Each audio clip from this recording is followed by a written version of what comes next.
It's the Real News Network. I'm Sharmini Perez coming to you from Baltimore. Greece's economic crisis has perhaps been eclipsed by Europe's refugee crisis, terrorist attacks, and by the forthcoming Brexit referendum. But it has not gone away. Greece's Syriza-led coalition faced violence on the streets and a three-day general strike last week that had brought much of the country to a halt. In spite of the protests, the government of Alexis Tsipras pushed through legislation to amend the country's tax and pension system with the backing of 153 MPs, a measure required by the lenders in order to continue the debt negotiations. Addressing the 300-seat House, Prime Minister Alexis Tsipras said, "We are determined to make Greece stand on its 2 feet at any cost," he said. To discuss these developments, I'm joined by Michael Hudson. He's joining us from New York. Michael is a distinguished research professor of economics at the University of Missouri, Kansas City. His latest book is Killing the Host: How Financial Parasites and Debt Bondage Destroyed the Global Economy. Michael, many thanks for joining us today. It's good to be back. Michael, the International Monetary Fund is pushing for comprehensive measures to tackle Greece's debt burden. They want the lenders to get creative in terms of debt cancellation. Tell us more about the IMF's proposal and how the lenders are reacting to it. The IMF says it will not reduce Greece's debt by a single penny. It will keep the debt in place. The problem is the way that the European central banks keep their balance sheets. If it writes down Greece's debt owed to the IMF, then the countries, Germany, France, and the other countries that are whose banks are bailed out, will have to take a loss, and they refuse to lose a single penny. So the IMF has not made a creative proposal. It has repeated what it said a year ago without changing a single word. It says, okay, we're going to keep every penny of debt in place, but we're going to give you a little fudging room. We're only going to charge you 1.5% interest, and you won't have to pay the debt for 25 years. So you get a debt moratorium. You won't have to pay interest for 25 years, and we'll charge you only a little bit of interest. There's only one kicker. You're going to have to cancel your pensions, write them down, impose austerity, privatize your government, and you're going to have to shrink your economy so that it will shrink by about 1%, 2%, 3% a year, so that the 1.5% interest we're charging, little as it is going to absorb all of the income growth you have. Every penny of growth you have for the next 25 years, you will have to end up paying the German banks. Now, we know you can't do it. We know that when you cancel the pensions, you're going to shrink. We know your labor's on strike. We know they're going to emigrate. But there's a way out. You can sell your ports, your land, your public utilities, your railroads, your airports, anything you have, you can sell to the Germans. And at the end of this time, you won't have a single thing. And all we ask is that all you Greeks get out of our country now that we own you. That's what the IMF is saying. It's not creative. It is absolutely brutal. That's why the Greeks are out on strike. Now, why are the lenders then reacting the way they are? Yeah, because they're using finance as the new means of war. There is a war going on in Europe, but it's not a military war anymore. They're now using finance instead of war. And they're using finance to say, we can grab your country. We can put you out of work. We can control you, and we don't have to kill you. We can just make you immigrate by taking away your pensions and taking all your money. There's a land grab, just as if it were an invasion, to grab Greece's ports, to grab Greece's railroads, and to grab everything else. This is war. Now, the international press has been reporting on Monday's meeting with the finance ministers as if it was a success, and Prime Minister Alexis Tsipras and the finance minister came out of it with smiles. Why? Because they sold out. Because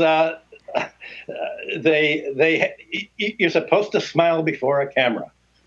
That's the polite thing to do. You're supposed to smile as if you somehow defended your constituency. Mr. Obama always smiles whenever he does another giveaway to Wall Street. But the smile does not reflect anything that's good for the Greek people, and the Greek people obviously know this, as you can see by their political reaction. And these tax reforms and pension reforms that now they have to swallow, the people of Greece, what does it really mean for the people? It means the opposite of what reforms used to mean. For the last 100 years, the whole reform movement meant you give more authority to government, you give more emphasis on economic growth. Reform used to mean making the economy fair.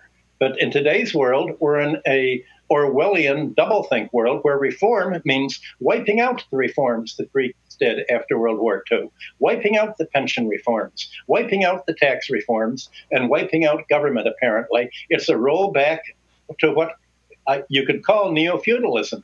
It's the opposite of the reform movement. So the newspapers use the word reform, but it's exactly the opposite.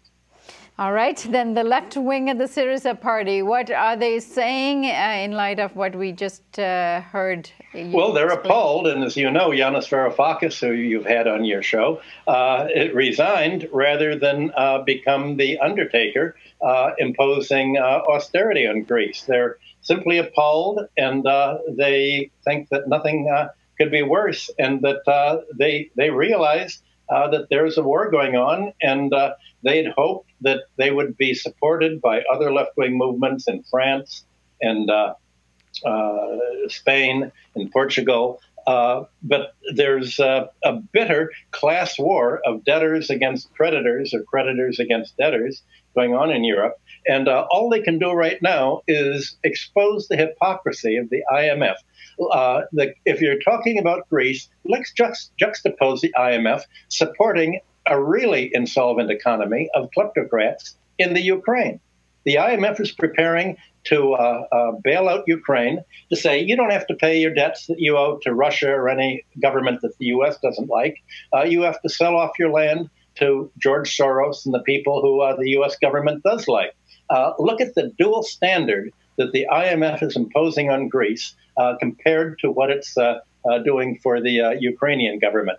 You see that the IMF has become a tool of the Cold War, of the new Cold War, and all that the Syriza people and the Greeks can do is to point out how unfair this is and to try to let the world know that what is happening is a movement way to the right wing of the political spectrum and that finances war. And finally, Michael, what choice does the Greek government have? What can they do? Mr. Tsipras says they have no choice. He says the choice is only to surrender. And in fact, the argument now is not between Greece and the IMF, not between Greece and Germany or Europe. The arguments that are going on are solely between the IMF and Germany as to whether the IMF is going to break its traditional rules and make a loan in violation of all of its principles. Under its articles of agreement, the IMF is not allowed to make a loan to a government that cannot afford to repay the loan. All of the staff of the IMF unanimously have found that Greece cannot pay the loan because the terms of IMF loans, the conditionalities, shrink the economy and make it impossible to pay. So the IMF says, we're going to break the rules of that. And we're going to lend essentially because the U.S. tells us to do that. And Greece is going to have to pay so that we can demonstrate that if Spain tries to stand up and pay its pensions to its people, if France pays its labor, if Italy pays its labor, we're going to smash their economies and we're going to smash their labor unions and we're going to smash their labor just as we do to Greece. Greece is a demonstration very much like when the Nazis bombed Spain in the, Picasso wrote the drew the great drawing for. This is the IMF's version of the Nazi bombing of Spain, to say, this is what's going to happen to labor throughout Europe if you don't surrender. All right, Michael, as always, such a pleasure to have you on, and we'll be back on the Greece trails, so I hope you join us again. Thank you, Charmaine. And thank you for joining us on the Real News Network.